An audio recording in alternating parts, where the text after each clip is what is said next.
April 17, 1945, the war was dying, but fear was not. The sky over Southampton split open with weak sunlight as Margaret Schulz stepped off the transport ship and onto British soil. Her Wehrmacht auxiliary uniform was crusted with salt, her face pale from 3 weeks of sleepless travel and silent terror. Around her 67 women followed, eyes lowered, mouths closed. Silence was safety. Words drew notice. And notice could mean death. She expected barking dogs, shouting guards, the cruelty promised by years of propaganda. Instead, the British sergeant at the ramp's edge barely glanced up from his clipboard. He gave an order, the calm, procedural. Medical inspection first, then tea. Tea? Margaret looked at the woman beside her. Neither understood. Yet ahead, a canvas tent waited, and inside stood 2 nurses with Red Cross bands bright against khaki sleeves. No weapons. No shouting. Only the faint smell of antiseptic and the impossible curve of a smile. That smile would unravel everything Margaret had been taught. About enemies. About strength and about what it truly meant to survive. If this story challenges what you thought you knew about the war, you're not alone. Subscribe, because the history they never taught you is the history that matters most. Margaret Schulz had grown up believing that Britain was a land of vengeance. Her teachers, her commanders, even the radio had told her that capture meant humiliation, that Allied soldiers would spit on her uniform and drag her through the streets. That was the logic of war, hate or be hated. But the docks of Southampton defied that logic. Instead of the chaos she expected, everything was deliberate, quiet, almost civilized. The British soldiers didn't curse, didn't gloat. They simply guided the German auxiliaries toward medical tents, checking names, recording ranks, ensuring no one collapsed. Margaret could not understand this calm. It was not the behavior of victors she had imagined. Inside the tent, the nurses worked with an efficiency that felt alien to her. One cut away the salt-stiff cuffs of Margaret's sleeves to clean a scratch on her wrist. Another refilled mugs with tea, pausing to make small talk with her colleagues. The smell of disinfectant mingled with the faint sweetness of biscuits. Margaret sat on a folding chair, frozen. 1,000 questions spun in her head. Why were they helping her? What did they want? Was this all a performance, some trick to lower her guard before interrogation? Yet no cruelty followed, only gentle patience. The nurse who had given her the mug earlier knelt to examine her boots and muttered, almost to herself, "Too tight. They must have been marching you too long." The words hit harder than any bullet could have. Someone, an enemy, had just expressed pity. For the next 2 days, the women were processed through a holding facility near the port. They were given blankets, deloused, and assigned to small dormitories with wooden bunks. British guards stood at the gates, but their rifles were slung casually across their shoulders, as though guarding prisoners was merely routine. At night, Margaret lay awake, expecting a sudden raid, a punishment, something to justify her fear. Nothing came. Instead, she began noticing details. The guards always greeted the nurses politely. When one of the German women fainted during roll call, a soldier actually caught her before she hit the ground. The next morning, Margaret overheard 2 guards talking in low voices. One said, "They're just girls." Half of them probably didn't even want to be there. The other replied, "Aye, but war doesn't ask, does it?" That sentence, "war doesn't ask," echoed in her mind. By the end of the week, Margaret and her group were transferred inland by train to a POW camp near Derbyshire. The journey itself was surreal. Open countryside, green fields stretching endlessly, the smell of wet earth after rain. Children waved at the passing train. Some of the German women waved back, uncertain if they should. One laughed nervously as if breaking some invisible rule. The camp was nothing like the nightmares propaganda had painted. Barbed wire surrounded it, yes, but inside were gardens, laundry lines, and rows of small wooden huts. A British officer, clean-shaven and composed, welcomed them through a translator. "You are prisoners of war," he said. "You will be treated according to the Geneva Convention. You will work, you will rest, and when the war ends, you will go home." The words "you will go home" landed like a miracle. Each prisoner received a ration kit, soap, and a number tag. Margaret clutched hers tightly. It was proof of existence, proof she was still someone. That night, as the women settled in, she heard laughter from a nearby hut. Real laughter. She didn't join in, but she smiled into the dark. In the following days, small gestures began to soften her fear. A British guard offered her extra bread, pretending not to notice when she hesitated. During a work shift cleaning medical supplies, a nurse taught her how to fold bandages the British way and joked, "Now you'll pass for one of us." Margaret almost laughed. The absurdity of it all was too much. She began to realize that propaganda had lied not just about the enemy, but about herself. The uniform had told her she was a weapon, a symbol of loyalty. Yet here she was, holding a mug of tea instead of a rifle, being treated not as a symbol but as a person. That night, she wrote a single line in the margin of a Bible she carried secretly from home. "The enemy has eyes like mine." It was a simple observation, but it marked the beginning of her transformation, from captive to witness, from soldier to human. The war might have confined her body, but for the first time in years her mind felt free enough to question, and in that questioning, humanity began to return. The following weeks unfolded like an experiment in contradictions. Margaret was a prisoner, but she was treated more like a guest in a strange boarding school than a captive of war. Every morning a bell rang at 6. The women lined up for roll call, received breakfast, porridge, bread, tea, and were assigned to work details, kitchen duty, field labor, or sewing. Guards accompanied them, but they rarely raised their voices. At first, Margaret assumed this calm was temporary. The British must be gathering intelligence, she thought. Perhaps they were testing their captives, waiting for a sign of disobedience. But as the days turned into weeks, the pattern held, steady, predictable, and mercifully humane. Rumors spread among the prisoners. One said the British treated POWs well because they wanted to re-educate them, to turn them against the Reich. Another claimed it was a political strategy, good treatment to win moral superiority after the war. Margaret didn't know what to believe, but she did know that her fear was slowly giving way to confusion. One afternoon, she overheard two officers talking near the supply hut. They were discussing logistics, but one phrase stayed with her. The policy is civilization. Not revenge, that word, civilization, had carried more weight than any uniform or flag. She had seen what happened when nations abandoned it. She had seen what it meant when power became cruelty. If this was Britain's policy, then perhaps the war was not just a clash of armies, but a test of conscience. The camp's commandant, Major William Hargreaves, embodied this principle. He was tall, middle-aged, with a calm, almost weary expression. During inspections, he spoke to prisoners with courtesy, addressing them as Miss or Fräulein. When one of the women refused to eat for 3 days, convinced the food was poisoned, Hargreaves personally visited the hut. He sat down across from her, poured 2 bowls of soup, and ate from one to prove it was safe. "If you died," he said gently, "so do I." The gesture spread through the camp like fire. The woman ate that evening. Margaret found herself thinking about that scene long after. It wasn't weakness she saw in the Major's act. It was strength, the kind that didn't need to shout. She began to sense that the British were fighting a different kind of war now, one for moral high ground, not territory. In late May, a new group of prisoners arrived, men from the front, wounded, hollow-eyed, and silent. The women helped the nurses clean them, change bandages, and distribute food. Margaret was assigned to the infirmary, where she learned to sterilize instruments and prepare cotton rolls. Her hands, once trained to handle ammunition, now handled gauze. It was there that she met the Hargreaves' wife, Anne, who volunteered at the infirmary twice a week. Anne brought books and letters from the nearby village, reading aloud to those too weak to move. When she realized Margaret understood some English, she began teaching her simple words: bread, rest, morning, peace.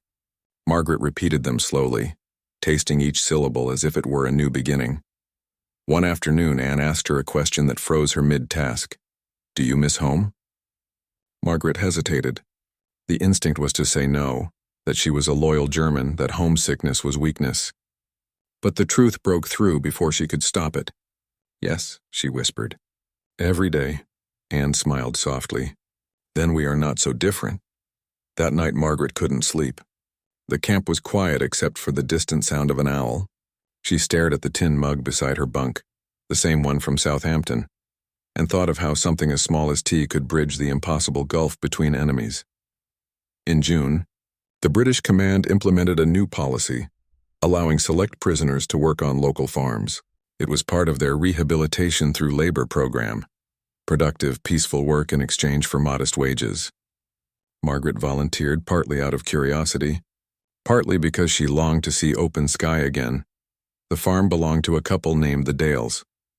They had lost a son in North Africa, but treated the German women with restrained politeness. On her first day, Mrs. Dale handed Margaret a pair of gloves and said, "You dig, I plant. That's fair." It was the first time anyone had spoken to her as an equal since before the war. As the weeks passed, Margaret began to understand the quiet philosophy behind British captivity. It wasn't born from pity or politics, but from something older, a belief that cruelty only multiplies itself. By treating their prisoners as human, the British were not forgiving their enemies. They were protecting their own humanity. It was a policy that demanded discipline, a moral discipline far harder than hatred. When Margaret returned to camp each evening, her body ached, but her heart felt strangely lighter. She began keeping a small notebook, writing phrases she overheard, reflections that came to her during work. Mercy is not surrender. To hate is easy. To restrain is strength. Civilization is the courage to be kind when you have no reason to be. She didn't know that decades later, historians would write about this policy of decency and victory. But for Margaret, it wasn't theory, it was lived experience. She saw it in every cup of tea, every quiet order, every act of restraint, and for the first time, she began to believe that war might end, not just on paper, but in the hearts of those who chose not to continue it. The farm was a world away from the clatter of boots and the echo of orders. Morning mist rolled over the Derbyshire fields, softening everything, fences, furrows, faces. To Margaret, it felt like stepping into another reality, one where the war existed only as a faint memory whispered by the wind. Her hands, once blistered from marching, found a new rhythm in the soil. She dug, weeded, lifted, and hauled, not out of obedience this time, but out of something closer to purpose. There was a strange peace in the work, the kind that came from repetition and the earth's quiet indifference to who was friend or foe. Mrs. Dale, the farmer's wife, ran the work details with brisk kindness. She didn't waste words or indulge in pity. "If you're here to work," she'd say, "then work well. That's all anyone can ask." Her husband, a man of few sentences, spoke mostly in nods. When Margaret first arrived, he avoided looking at her, perhaps unsure how to speak to a woman wearing a German insignia. But after a week of seeing her labor without complaint, his silence turned to small gestures, a nod, a shared apple, a brief comment about the weather. It was enough. The other prisoners adapted in their own ways. Greta, the youngest, sang while gathering potatoes. Elise, once a typist in Stuttgart, learned to milk cows. The British guards who escorted them began to fade into the background, watching from a respectful distance. The tension between captor and captive dissolved in the ordinary rhythm of farm life. One day, as Margaret carried buckets from the well, Mrs. Dale approached with a folded piece of paper. "For you," she said simply. It was a letter from the camp, written by Anne Hargreaves. "My dear Margaret, you are adjusting well, they say. I'm glad. Remember, kindness does not mean weakness. It takes more courage to rebuild than to destroy. Perhaps one day you'll teach others that truth." Anne Margaret read the letter twice.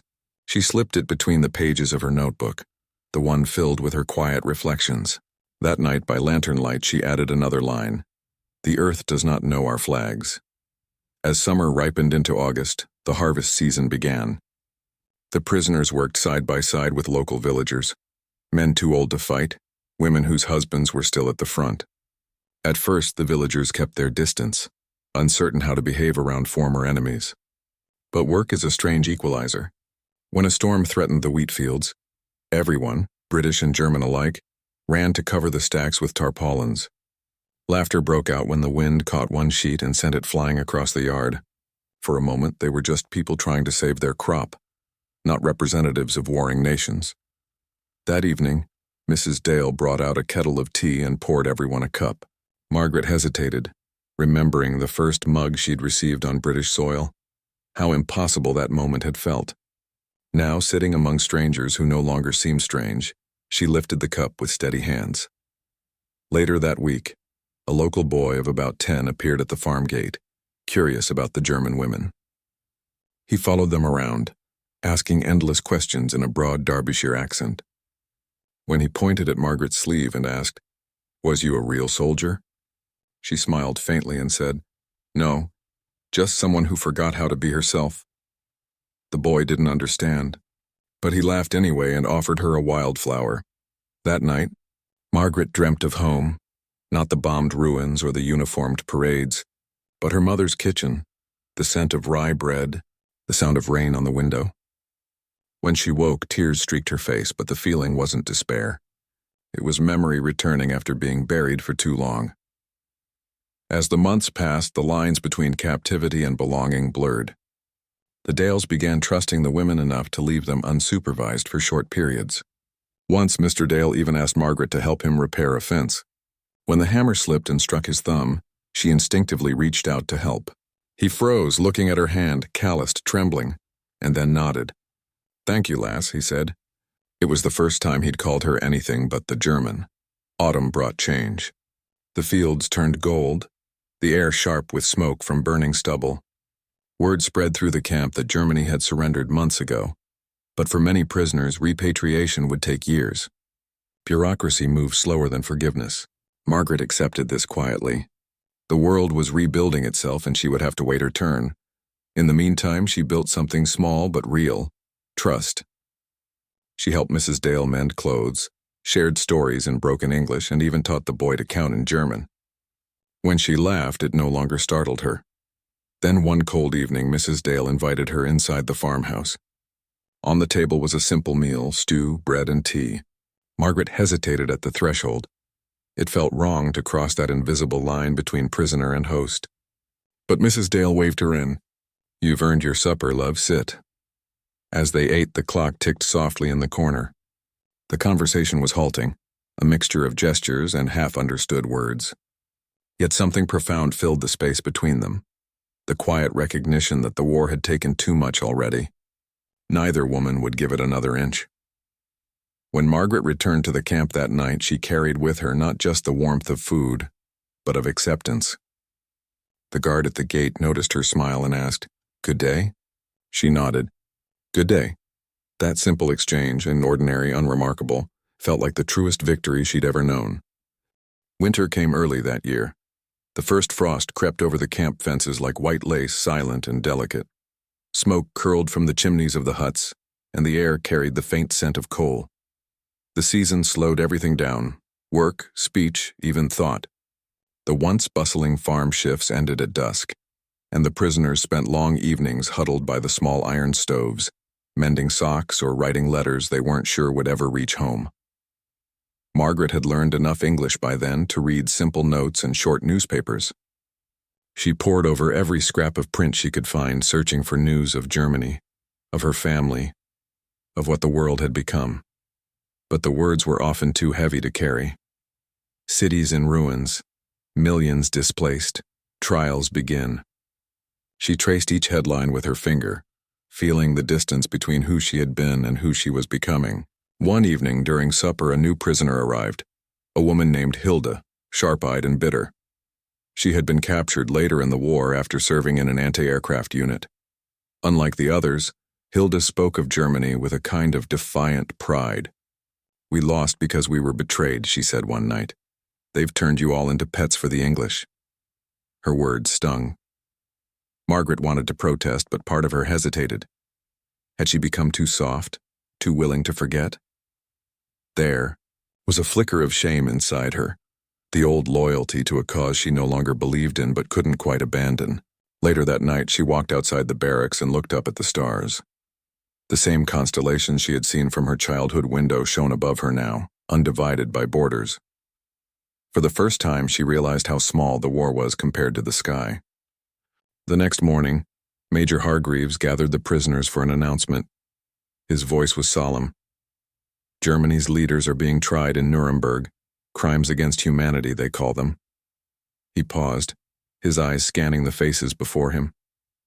"This war will be remembered for many things, but let us hope it's also remembered for what we choose not to repeat." The words sank deep. Margaret could feel the tension in the group: guilt, denial, confusion. Some whispered among themselves, others looked away. For her, it was like a door opening. Crimes against humanity. The phrase was both terrifying and clarifying. It was not the war she was ashamed of anymore. It was what people had allowed themselves to become during it. That evening, she sat by the stove, staring into the embers. The flame's steady pulse reminded her of the lantern in the farmhouse kitchen, of Mrs. Dale's quiet patience. The contrast between that gentleness and the horrors now coming to light was unbearable. How had people who once made music, poetry, and cities of light turned into executioners? The next week, the camp received a shipment of old books from a nearby charity. Among them was a volume of English poetry. Anne Hargreaves, visiting again, handed it to Margaret and said, "Read this one. It's about choosing grace over anger." She opened to a poem by William Blake. The strongest poison ever known came from Caesar's laurel crown. Margaret didn't understand every word, but the message reached her. Power corrupts not only rulers but those who worship them. She thought of her own youth, of the rallies and banners, of the voices that had promised glory while planting seeds of hate. She had believed because it was easier than questioning. Now, in captivity, she was finally learning to think freely. As Christmas approached, the British organized a small service in the camp chapel. The prisoners were invited. Margaret hesitated at the door but went in. The wooden benches were filled with guards, nurses, and POWs alike. The chaplain spoke about forgiveness, not as a command, but as a release. Then a nurse began singing Silent Night in English. Slowly, almost shyly, the German women joined in, singing the same carol in their own tongue. 2 languages, 1 melody. Margaret's voice trembled, not from sorrow but from the strange peace that filled the air. When the song ended, no one applauded, no one spoke. The silence that followed felt sacred. After the service, as snow began to fall outside, Anne handed Margaret a small wrapped parcel. Inside was a clean white handkerchief embroidered with a single word, peace. That night, Margaret wrote in her notebook again, "Peace is not given, it is chosen, like mercy, like truth." But Hilda's bitterness lingered in her thoughts. The next day, Margaret found her sitting alone behind the laundry shed. "You think kindness makes them forget?" Hilda asked. "They still see you as the enemy." Margaret shook her head. "Maybe. But when I die, I don't want to remember myself that way." Hilda scoffed, but there was something in her eyes, a small, uncertain flicker. By late winter, the snow began to melt. The fields reappeared, muddy and raw. The world was thawing, and so was something inside Margaret. Her doubts didn't disappear. They deepened, matured. She no longer sought absolution from others. She sought understanding within herself. One afternoon, she saw Major Hargreaves inspecting the fence line. She approached him hesitantly.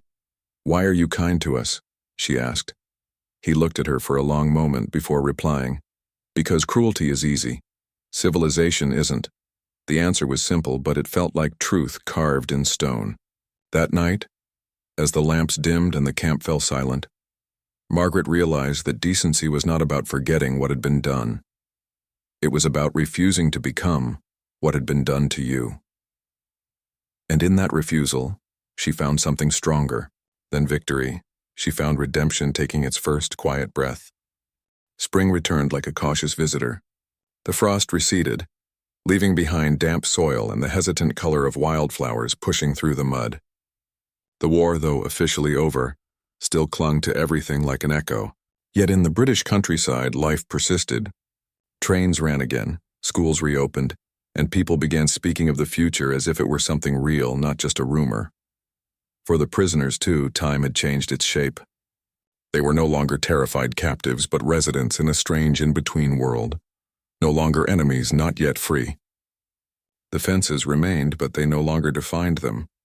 They worked, they learned, they waited, and in that waiting, something like peace began to take root. Margaret often found herself thinking of Major Hargreaves's words. Cruelty is easy. Civilization isn't. She had written it down in her notebook and repeated it to herself during quiet hours in the infirmary. It became a kind of prayer, a reminder that restraint was the hardest form of strength. In April, a group of inspectors visited the camp to review conditions. Among them was a young officer who had fought in France. His uniform was crisp, his face too stern for his age. During an inspection, he questioned the commandant's leniency. "Sir," he said stiffly, "these are prisoners of the Reich. Should we really allow them such freedoms? Books, music?" Major Hargreaves looked at him evenly. "Discipline without decency is savagery, Lieutenant. We've already seen where that leads." The younger man said nothing, but Margaret, who overheard the exchange while cleaning the ward, felt something shift inside her. The war had been fought with weapons, but its real battle, the one for civilization, was still being fought in moments like that. As the days grew warmer, the prisoners began organizing small events within the camp. They planted flowers along the pathways, repaired broken furniture, even started a makeshift choir. The guards didn't stop them. Some even helped. When the first buds of color appeared around the barracks, the camp seemed less like a cage and more like a village waiting for spring. Margaret joined a new literacy group led by Anne Hargreaves. Each week they read simple English texts together. Anne often brought passages from philosophers and poets, lines about compassion, justice, and the dignity of the human spirit.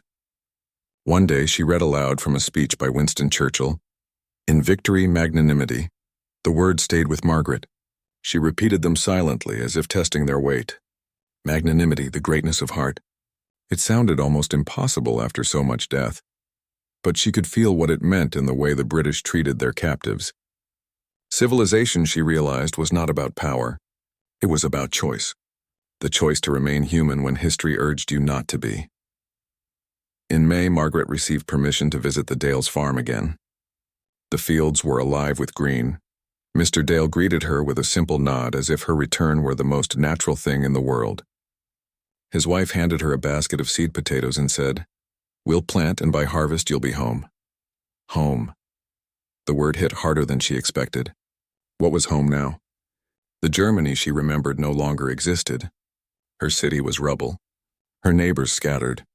The uniform she once wore meant nothing but shame. Perhaps home, she thought, was not a place you returned to, but something you rebuild piece by piece inside yourself. As they worked, Mr. Dale spoke quietly. "I lost a son in Africa," he said. "He'd have been your age now." Margaret stopped digging. She wanted to say she was sorry, but the words caught in her throat. Instead, she reached out and touched his sleeve, an instinctive human gesture. He looked at her, eyes glistening, then nodded. "It's all right, lass. The world's had enough hating." That evening they shared tea in the farmhouse. The same table, the same mismatched cups, but something had changed. It no longer felt like hospitality extended to a stranger. It felt like a ritual of understanding, a quiet defiance of what the war had tried to destroy. When Margaret returned to camp, she found the others talking excitedly. A Red Cross representative had visited that afternoon with news. Repatriation lists were being prepared.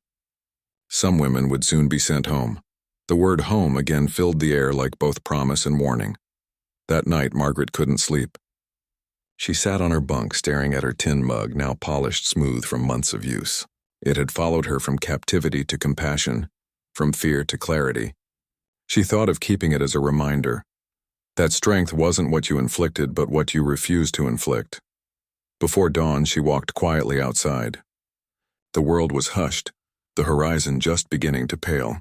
She stood by the wire fence and looked out at the distant hills. Somewhere beyond them lay the sea, and beyond that, a ruined homeland she no longer recognized. A guard approached, one she knew well, a kind man named Lewis. "Couldn't sleep?" he asked. "No," she replied. "I was thinking about going home." He smiled faintly. "You'll find your way, miss. Just remember, home's not only where you start, it's where you change." She nodded, and for a moment the wire between them ceased to exist. Weeks later, the first group of women departed. There were hugs, tears, and promises to write. Margaret's name was not yet on the list. As she watched the trucks roll away, she felt both sadness and gratitude. She had come to England as an enemy. She would leave as something far more difficult to define, but infinitely more human. The fences still stood, but they no longer bound her. Civilization, she realized, wasn't built of walls or laws. It was built of choices made quietly, again and again, even when no one was watching. Summer arrived with the scent of grass and coal smoke drifting together in the warm air. The camp gates were open more often now. Guards leaned casually on rifles that rarely left their shoulders.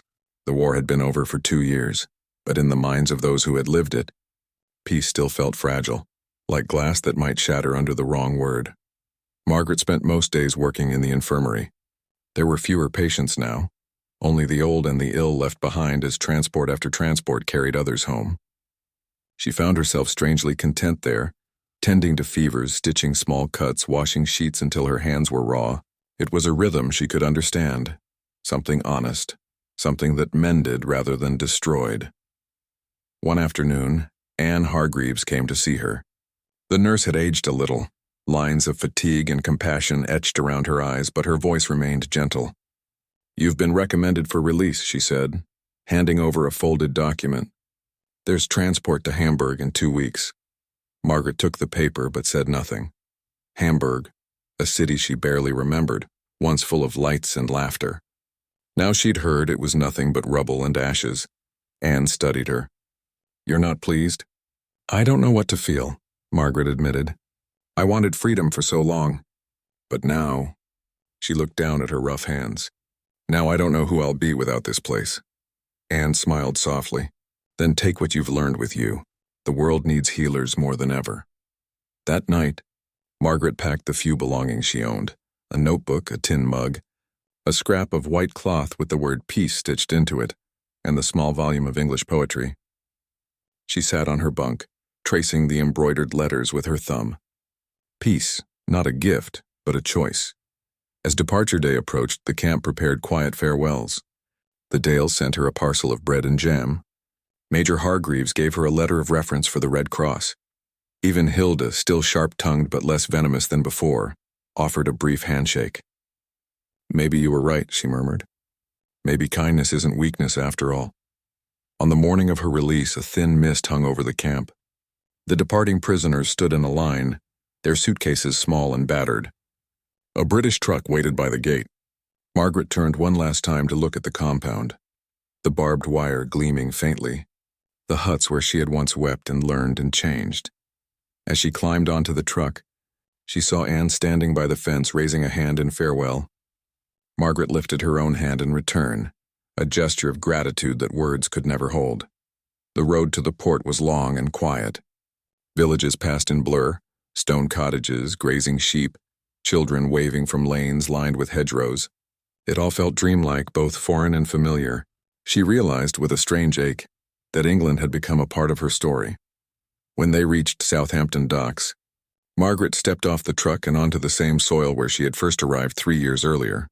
Only this time, the fear was gone. The same gray water stretched before her, but it no longer seemed hostile. It was simply the sea, wide, patient, eternal. Before boarding, she opened her notebook and wrote a final entry. 3 years ago, I came here in chains. I leave with hands scarred from work, but clean of hatred. They taught me that mercy is not the absence of justice, it is its fulfillment.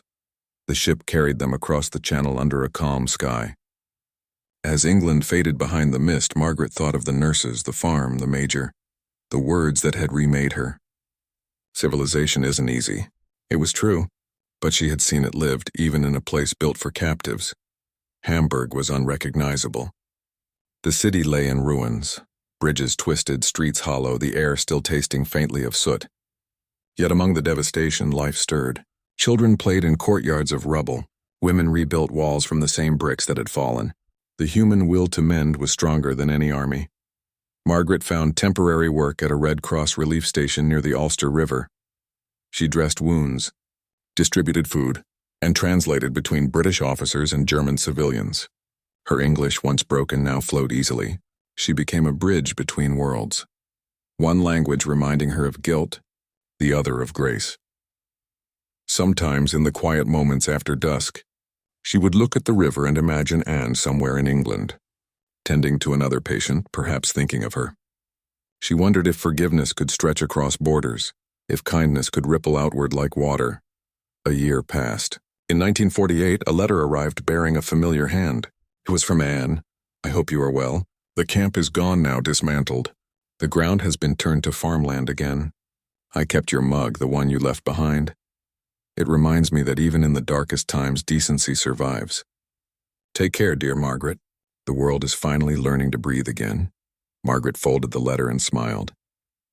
For a long time, she simply stood there, feeling the quiet weight of her own breath, the proof of survival, of endurance. Years later, when she had gray in her hair and the war was a distant memory told to children who could scarcely believe it, Margaret kept a small box in her drawer. Inside lay the handkerchief with peace stitched across it, a faded photograph of the Dales' farm, and that letter from Anne. Whenever she felt the old world creeping back, anger, division, suspicion, she would open the box, touch the cloth, and remember, civilization is not built once. It is built every day, in the choice to listen instead of shout, to mend instead of wound, to see the human being across from you instead of the enemy. And in that quiet act of remembering, the war, its terror, its cruelty, its hunger, finally lost its power, because history, she had learned, does not end with destruction. It ends with what we choose to build after. Autumn, 1975. The old woman sat by the window of her small flat overlooking the Elbe. The river shimmered under the weak afternoon sun, its waters carrying the reflection of cranes, ships, and the rebuilt skyline of Hamburg. The city had risen again, taller, prouder, but quieter somehow, as if it had learned to hold its breath between the lessons of history. Margaret Schulz, now Frau Reinhardt, after a modest post-war marriage that had ended with her husband's early passing, folded a letter on her lap. Her hands trembled slightly, not with weakness but with memory. The letter was dated only a month earlier, sent from a hospital in southern England. The handwriting was shaky but unmistakable. My dear Margaret, I am nearing my rest now, and I often think of the camp, the faces, the fear, the small kindnesses that kept us human. I hope you are well and that the years have been gentler to you than they were to many of us. I still keep your mug on my desk. When students ask about the war, I tell them this: mercy is the highest form of discipline.